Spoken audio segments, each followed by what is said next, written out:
He toured with Run DMC and the Beastie Boys, and now he's using AI to podcast about his favorite songs and the stories behind them. Meet Alex Hill, ex-DJ and hip-hop fan and Jellypod creator.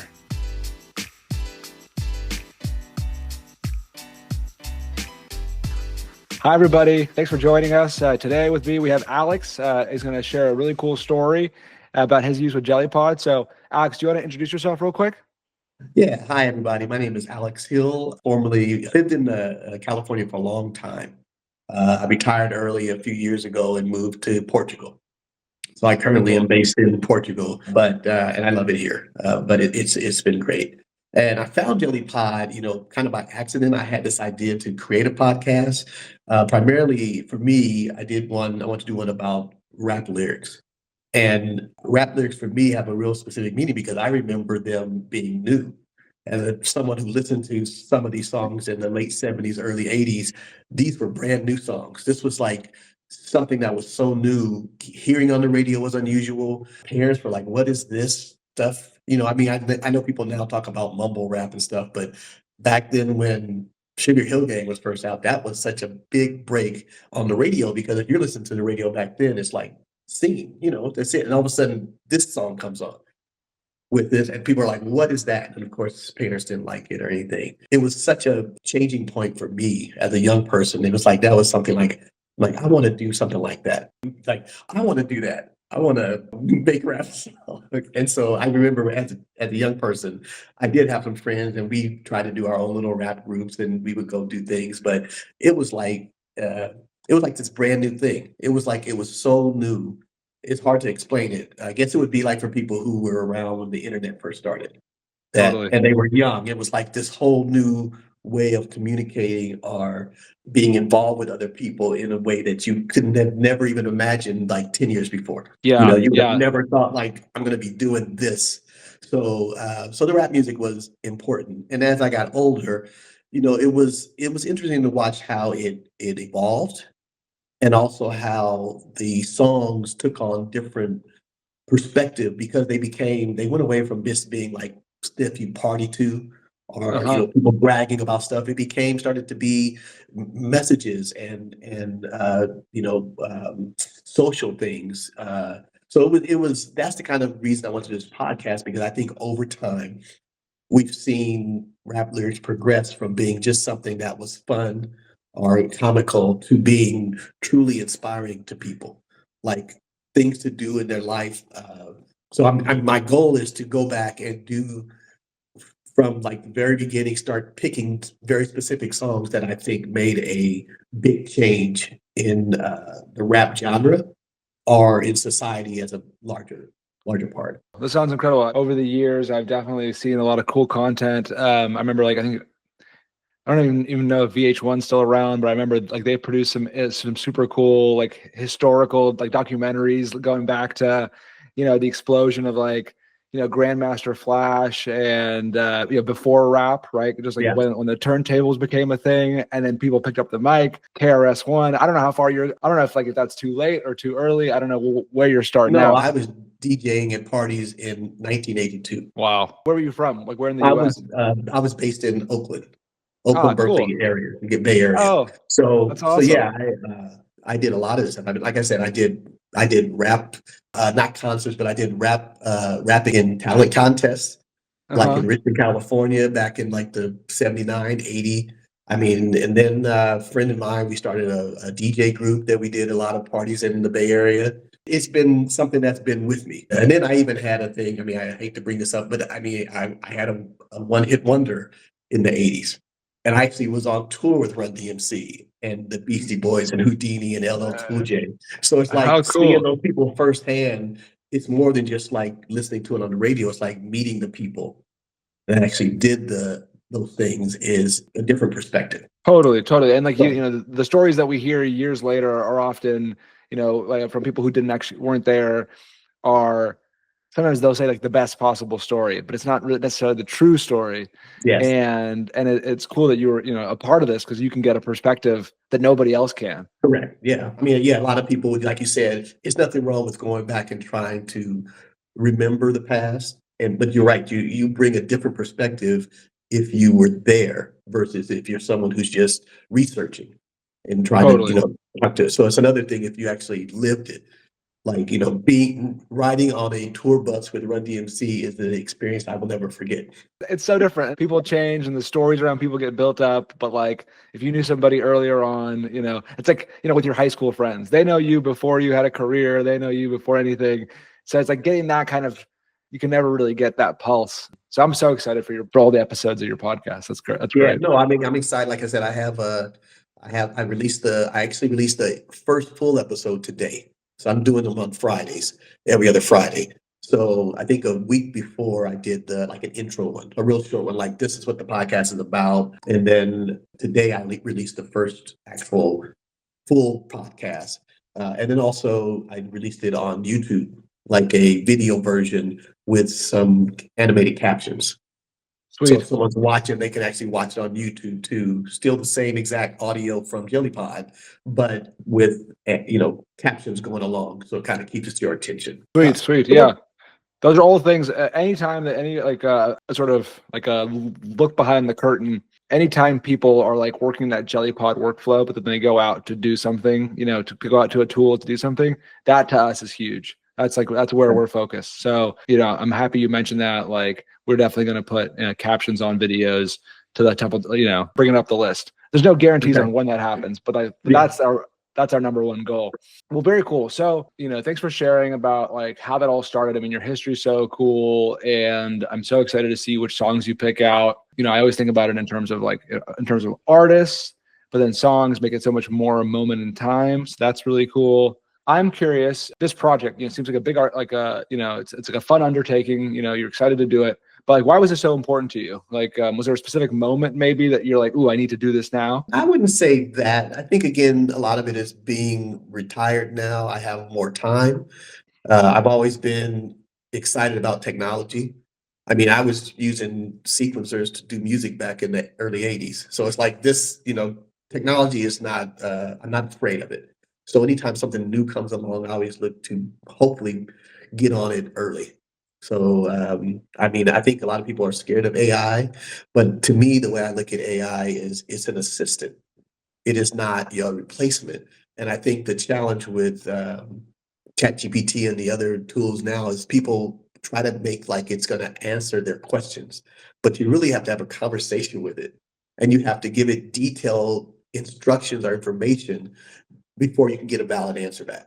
So, and I look at the thing that really, out of the different tools I looked at before I picked Jellypod, I think the thing that really got me excited about it were the complexity and the ease of use of creating hosts. So, I mean, being able to like write a backstory, a really detailed backstory, and it really feels like the voices followed that guideline. Like again, I think I had paragraphs and paragraphs of information about this is what I want the person to be and who they are and where they went to school and all this, all this stuff. And I think that's the type of detail you need to provide to large language models to get them to understand how to respond.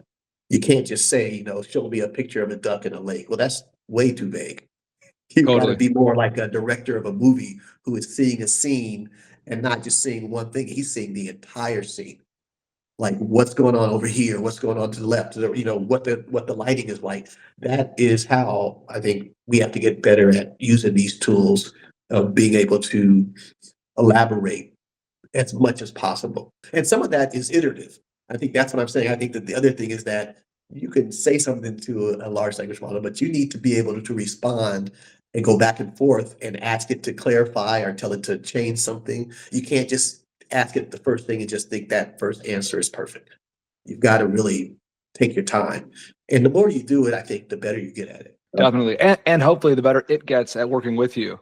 Just like you said, it's an assistant that, it's like having, an assistant that's with you for a whole career. You're going to, form a dynamic that's better than the sum of its parts. So it's very cool the way you're thinking about it. I mean, that's how we want to build Jellypod. It makes us really happy when people like everything, from start to finish and just, and there's no tweaking necessary. Like that's definitely a gold standard because we know we've done it right.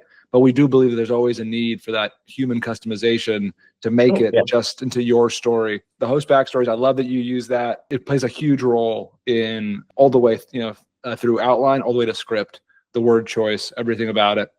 So I'm really happy that you've put in that work to make the characters who you really want them to be. You mentioned that there were some other options that you considered. Do you remember any other options that you had looked at, and was not moving forward an option perhaps? I wouldn't say not moving forward. I think I was going to figure out a way to do it. It was just like how to do it. And I think one thing I stumbled on first, just by accident, was the Notebook LM thing, which, but again, you are really stuck with, you don't have as much control with that. I think Google's done a great job with that because it's a very specialized tool. So it can sound but it's only those two people. And after a while, everybody can't have the same host. Two people. So I think I looked at I think Descript was something I looked at. I think 11 Labs. And some things, I think it's a challenge where something like, I don't know if I agree, but a lot of people say 11 Labs has the best voices, but I don't think they have the best other parts of doing a podcast. So I think from a total perspective, I think Jellypod was the best for everything that was necessary. So not just one thing or this, it's one thing to have great script writing, but if you don't have good host voices, that's not as good. If you just have the voices but not the script writing and not desiring to go between multiple platforms, that's why I picked Jellypod, because I thought Jellypod was the best that had a complete package of everything that I wanted to do. That means a lot. Thank you very much. Yeah, I mean, it's awesome that you mentioned those three, because those three in some ways are like the companies that came before us. Those are almost like our big brothers that we draw a lot of inspiration from. Well, Notebook LM, actually, funny enough, launched their product shortly after we started to really dive into this, the audio overview piece. They've been doing the notebook piece for a while now. But yeah, no, Descript, 11 Labs, sort of text-based editing, clearly is a value. With 11 Labs, the voice quality, the realism there, just so awesome to hear that we're a great combination of all of those. Yeah. Was there when you were looking through all these things, what did success look like for you? Was there something that you were looking for out of the end product? Well, again, I'm not doing this for with hopes of some huge financial gain. I'm comfortable where I am. I think, to be honest with you, success for me so far has been being able to see my podcast on Pocket Cast app along with all the other podcasts I listen to.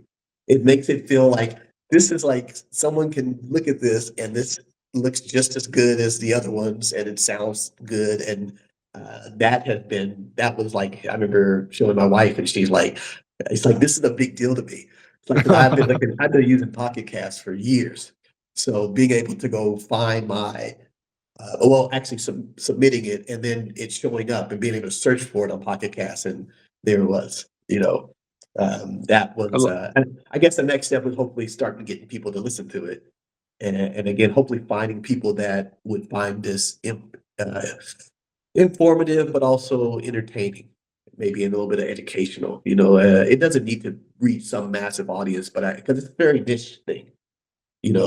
Not everybody is interested in it, but that's okay. I mean, if I can reach, 200 people that like it, that's enough for me. Yeah, no, that's our big belief is just there's so much, the more niche you go, the more quality you can make it, yes. Right? And you're not going to get that, there's something. It's almost like you don't want to go to the 1 million person audience, because then you have to water down. And that's what happens so often with podcasters. As they chase bigger and bigger audience sizes, they have to change their message to be more broadly applicable, I guess. Yes. Yeah. And you lose that substance from the beginning. So we hope to help people stay, if you have an itch basically to go and do something more, more broad, you can, and you can do that in addition to, right? And you can begin to form a network telling your stories. But I'm so excited to hear your, I'm going to hop off this call and I'm going to listen to your first 2 episodes. I'm really excited because this stuff is I just find the history of hip hop and rap in the US super, super interesting. And the major events in the US that happened to that added catalyst to all this throughout the years. I love that. Again, I think I might want to do it. I know some of my favorite podcasts, they'll have a regular part of the podcast they do. like something that they do. So I've been trying to think of maybe by the 8th or 10th one, have something that kind of every week or every other week, every episode, you have this one thing that you can, today we're going to do this. Yeah. And one idea I had was talking about what was specifically going on in society at the time these lyrics happened. Is that had an impact on why the person wrote them? Like, is there something that was going on and they decided this, I need to write about this and release it? So I don't know. That's one idea, but I wanted something like that. I want some kind of regular scheduled kind of event that happens in each of the podcasts, maybe near the end or something. A historical pulse check, Yeah. really make it real. I mean, that's so cool. Yeah, that's hitting it on so many different levels, right? It's like you're taking them onto this musical journey, and then also bring it's like almost like a time machine.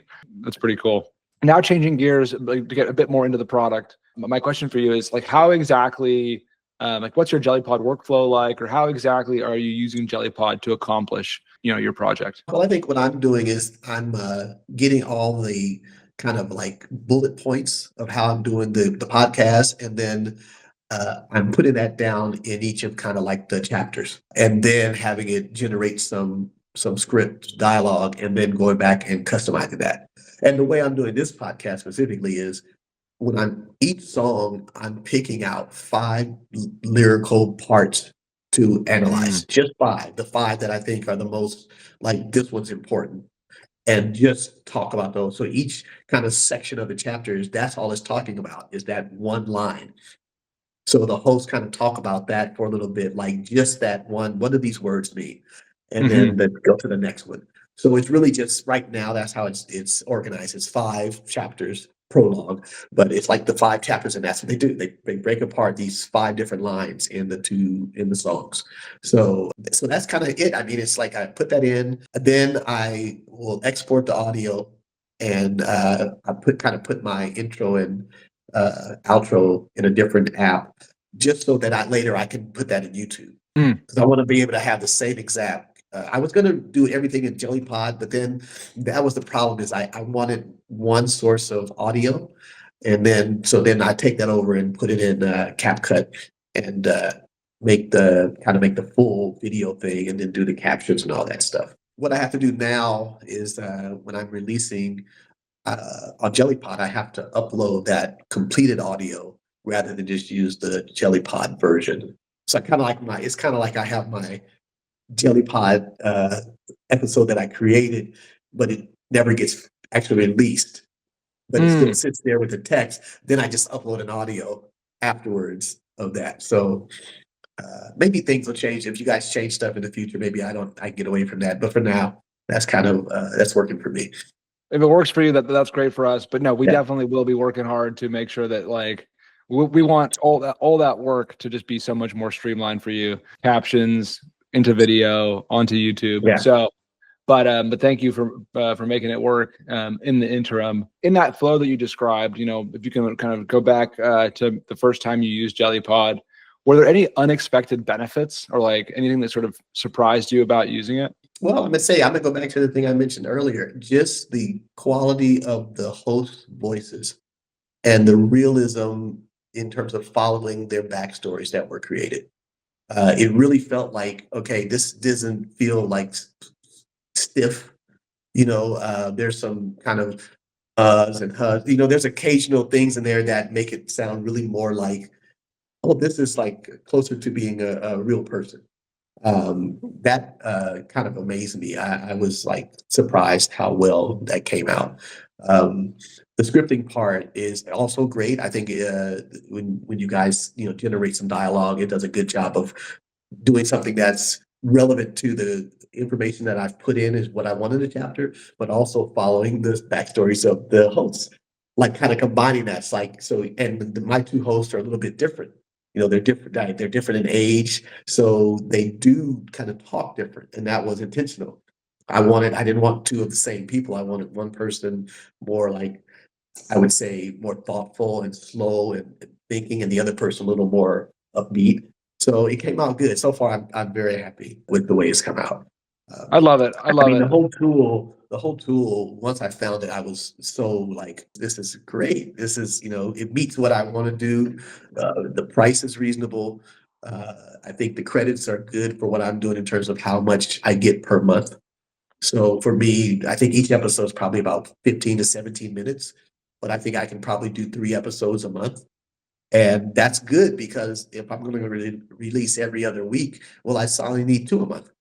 So I always kind of I want to have 2 or 3 episodes kind of in the pocket that I'm working on 2 months from now, and when the next week comes, I just put up the one that I've already done. It's ready to go. Awesome. And I can imagine that by having that runway, you can sort of think about it, that creative process in your spare time. I mean, clearly it comes across that you put a lot of thought, a lot of creative thought into what you're working on, right? Like you're putting a lot of yourself into it. Yeah, no, I really thought about and then again, for me, it's like, I wanted to make something that I would listen to. That's kind of one of the bottom lines. It's like, I'd like to hear something like this. No, and if it's great for you, I guarantee like it's going to be great for other people, especially with your experience. You have this untapped insight in your head that now the world gets to see. So that's so cool. If Jellypod were to suddenly disappear tomorrow, I know this is kind of a thought experiment, what would you miss about it most? I would miss my host. Those voices would be gone, except for the episodes that are done. I don't know. I think just the ease of being able to do this, again, to me, cost effectively. The technology is smooth. The interface is easy to use.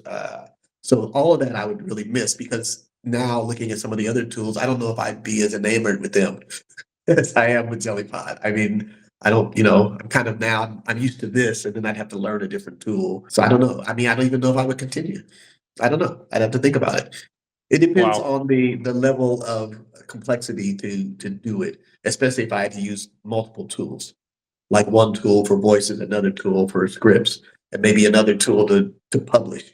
So again, there's a lot of steps in there that Jellypod's handling for me that I don't want to have to reach out and do that with a bunch of other options. Well, that's great. And we hope to do even more tools and just make this whole thing seamless for you. And really, I mean, we're just trying to get this amazing, there's just a clear, there's this untapped creativity inside of you, and we're just trying to get all of it out there because people need to hear it. And then I guess lastly, we've talked about so many things. I have a list of questions here that I'm looking off to the side. To put a bow on it, the final question I ask everybody is, if you were to describe Jellypod to a friend in a single sentence, what would you say? A flexible, simple, and useful tool for generating your own podcast. Amazing. Thank you so much, Alex. I really appreciate you coming on to chat with me today. And I'm so excited to listen to your podcast. So thank you so much. Okay, no problem, Jason. Have a great night.